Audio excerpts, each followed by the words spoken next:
Welcome back to the 20-Minute Gamer channel, everybody. I'm your host, Nick, and today we're going to do just a quick rundown on Pathogen.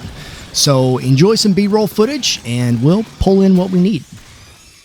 Alright, so I was going to do several videos compiling all the fun stuff we got, and I think I might still do that on an individual basis for the guns, but today we're going to touch base on everything that the Pathogen DLC gave us. So it's going to be more of a what did we get versus an in-depth guns, and oh, more guns. So let's go. Right, so starting out, let's cut to the chase. Pathogen, yes. Thank you, Cold Iron. Thank you, Focus Entertainment.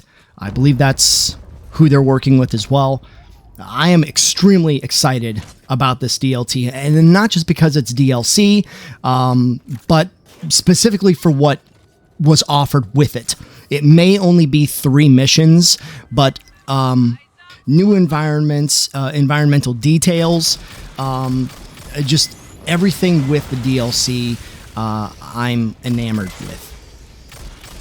First and foremost, though, it should be stated that although the Pathogen Xenos do resemble in some ways, and it was speculated that these would be neomorphs like in Covenant, they are in fact not. So, I mean, if you know, you know. They are a breed of their own type of xenomorph. It's a pathogen xenomorph. So they do have lower mandibles, you know, similar to a predator. And they have a glossy white dome head that comes to a peak.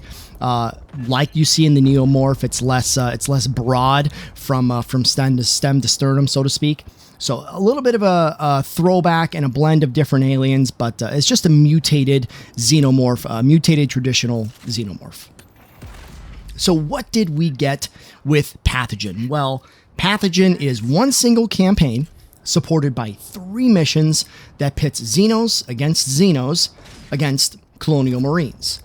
It's this odd, sexy 3-way TLC SummerSlam match starring the Dudleys, Edge and Christian, and the Hardy Boys. I mean, if you know what I'm talking about, I mean, that match was absolutely fantastic.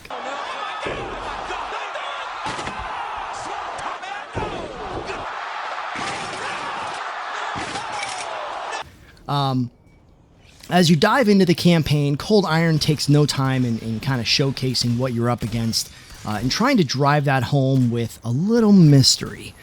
5 minutes into the map and you're wondering, what decimated a crusher like it did? It wasn't us.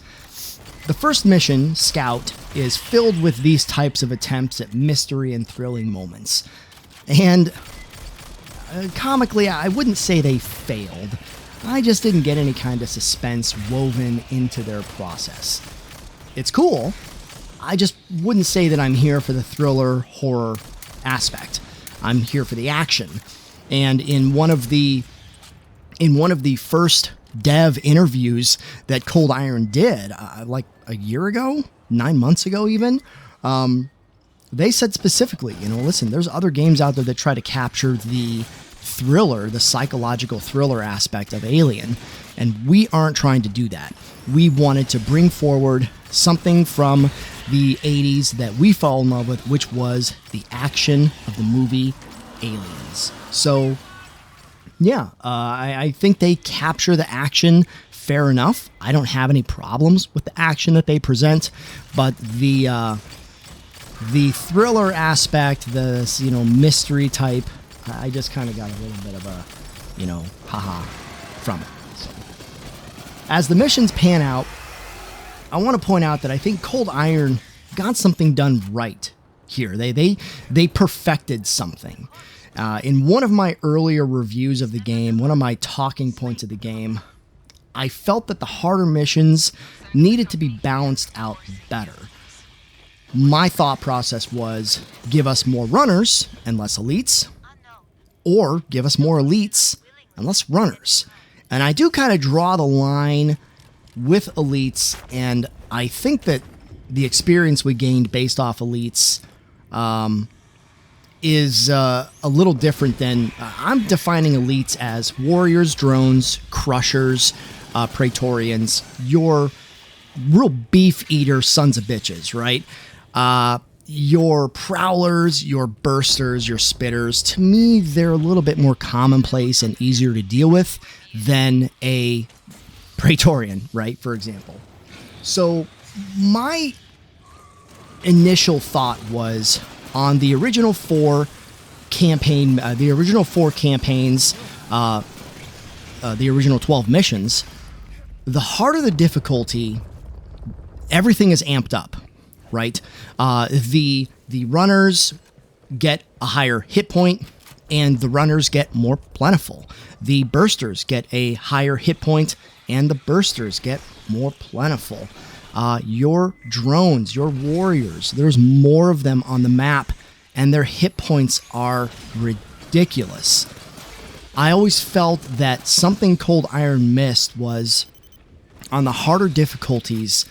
I think that it would be fine if the hit point of runners was the same, but you just flooded us with more runners. Give us more on the map. I couldn't stand the fact that I had so many more runners, so many more elites. It made the harder difficulties just distinctively not fun. The harder difficulties on Pathogen, in my experience and my personal opinion here, maybe some of you share it, they are vastly different than the harder difficulties on the original campaigns. I want to say vastly different, but not necessarily easier. The harder difficulties aren't a cakewalk. I mean, that's not what I'm saying either. But it seems like you're getting more of those elites, and you're able to thin out your base damage dealers easier. In fact, I'm finding in times where my team is down, I can usually spend 5 seconds, 10 seconds of the 30 seconds that they're down. I can spend a little bit of time, pick off enough runners, enough spitters, enough bursters that the elites are slow enough, I can get over to that person and actually change the dynamic, change the gameplay in our favor a little bit. So Pathogen, in my opinion, perfected this. Perfected is probably a heavy word. I don't want to speak out of turn here, but it's been more enjoyable to say. So thank you, Cold Iron, for that change in dynamic with runners versus elites and how they spawn and where they spawn. It has been a much more enjoyable experience. In fact, I'll say the harder difficulties don't feel so stupid anymore. And I'm not trying to be gentle here. I think the devs definitely need to hear from the community. I think they do a great job with that. So thank you for what you brought in as far as the dynamic and flow of the Xenos on the difficulty levels. I think it's been fantastic. Keep that going. What else did we get? We got something that actually really blew me away, and I wasn't expecting it. We got absolutely bitchin' environmental effects. Now, don't get me wrong, okay? There's still some room to grow. This isn't Star Citizen, Cyberpunk, Crisis, Call of Duty levels yet. Okay, it's not Arma. All right, I know that there are environmental graphical details in Arma they're amazing, but their integration of the environments really got me thrown for a loop. I wasn't expecting the aliens' ability to hide in the grass reeds. The rain, the flashes from the lightning, they were an absolutely superb addition to this game.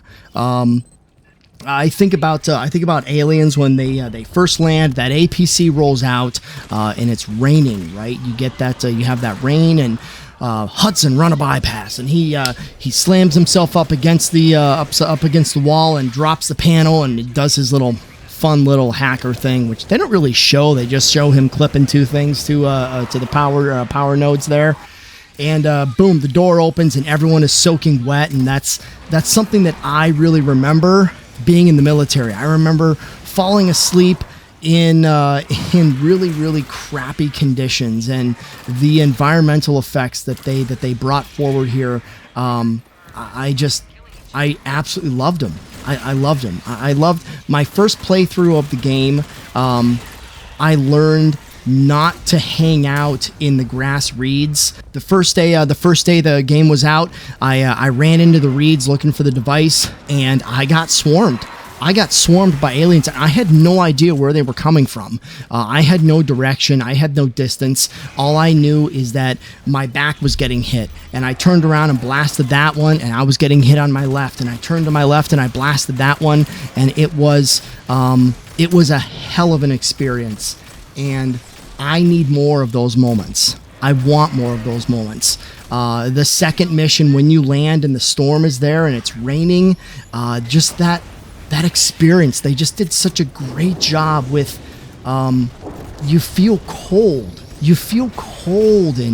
and sticky, and your pants are wet, and you know that feeling of wet jeans on your legs, and I felt that way on that second mission, and I loved the environmental effects that they brought in, and I could not be happier. I was not expecting that.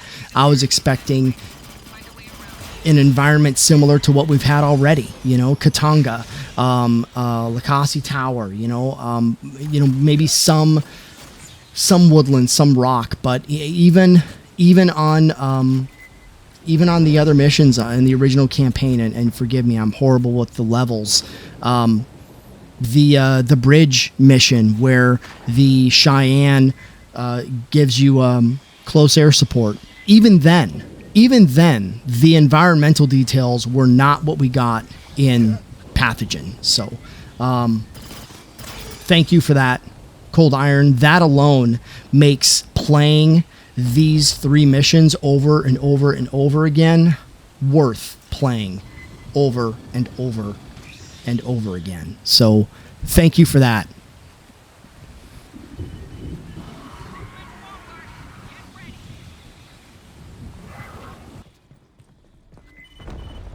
And last but definitely not least, something that keeps me coming back to AFE are the guns. I love guns in games. Even in Mass Effect, out of all of the skills that I could pick, I loved just being a soldier. I loved having a gun. I loved having grenades. I loved having sick fucking armor.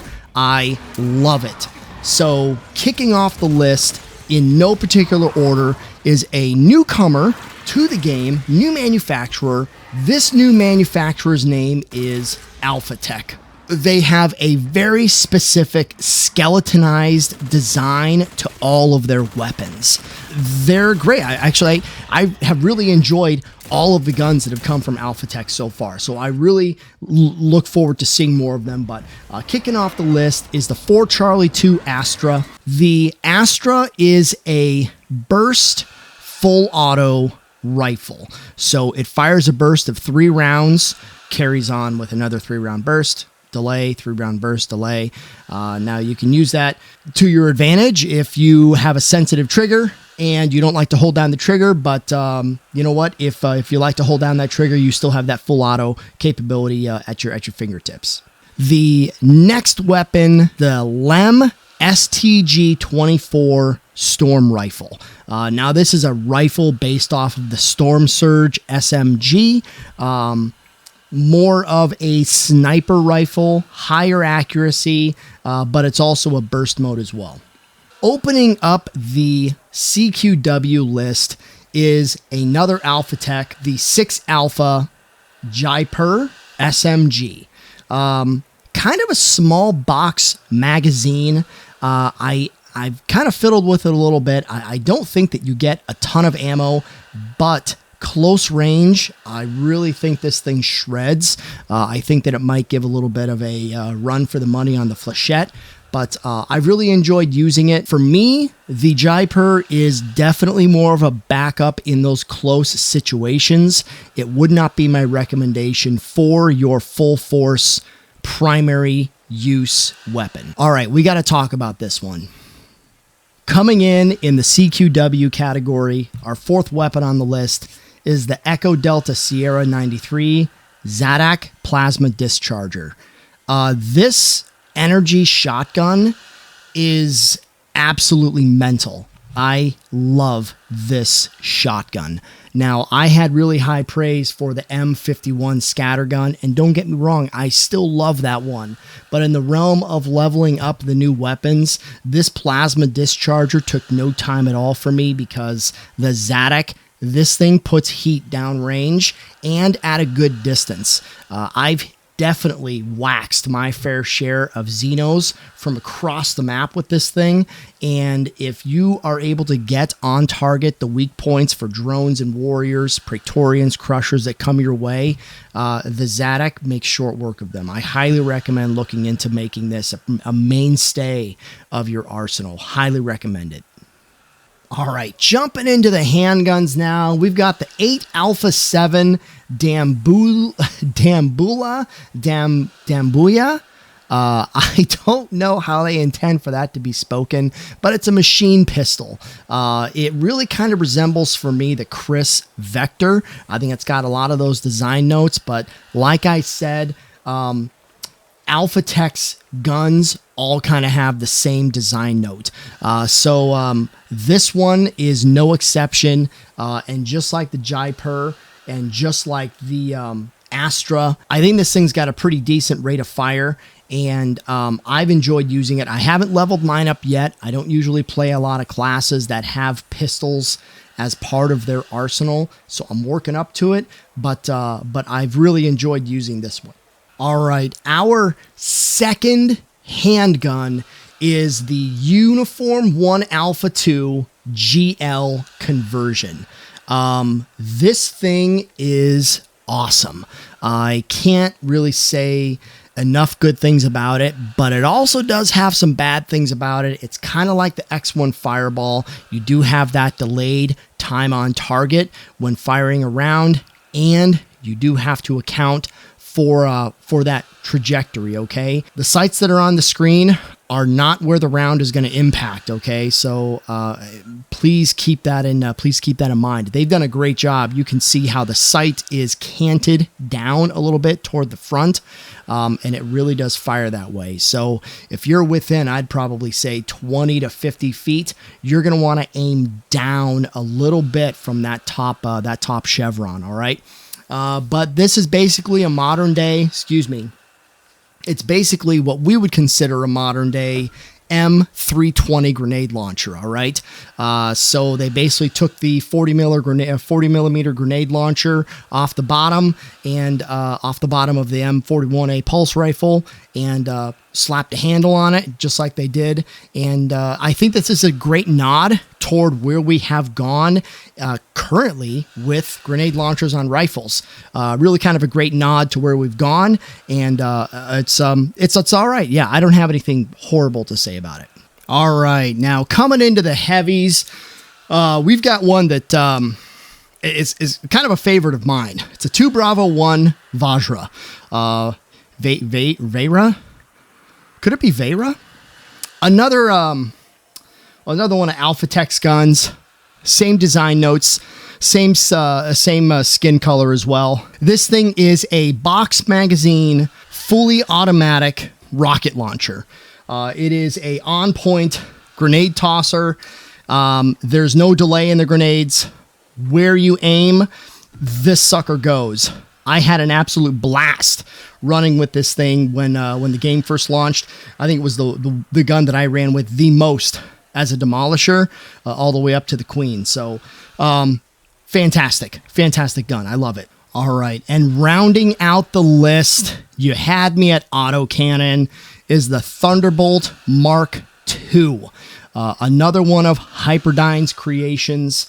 You'll remember Hyperdyne. They brought us the Zadak and the Zvezda plasma rifle. So This sucker, you can see that drum on the bottom with a belt fed.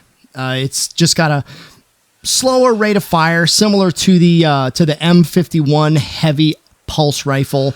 Relative to that, just a good all-around heavy cannon. It's got some punch to it, low ammo count, so I think that's something you'll have to work with. But all in all, I think all 8 weapons that they brought into the game definitely have a place in all of our arsenals. I can't think of one of them that I'm not anxious to play with. If I had to pick one out of the group that I am least interested in, it's going to be the grenade launcher, followed up by the Lem STG 24 rifle. I just haven't gotten around to using it. The other 6 weapons have just really appealed to me a little bit more. So, but I'm working on the other ones, and I've enjoyed Pathogen so far. Drop some comments down below. Let me know what your thoughts are about Pathogen. How have you enjoyed it? Remember as well, keep feeding me details on kits by community. I want to know what kits you're running now that Pathogen is out. We've got a whole new set of things coming to us, and I want to know what you're running. So let me know. Like, comment, subscribe, and I'll see you out there. Stay frosty. Nick out.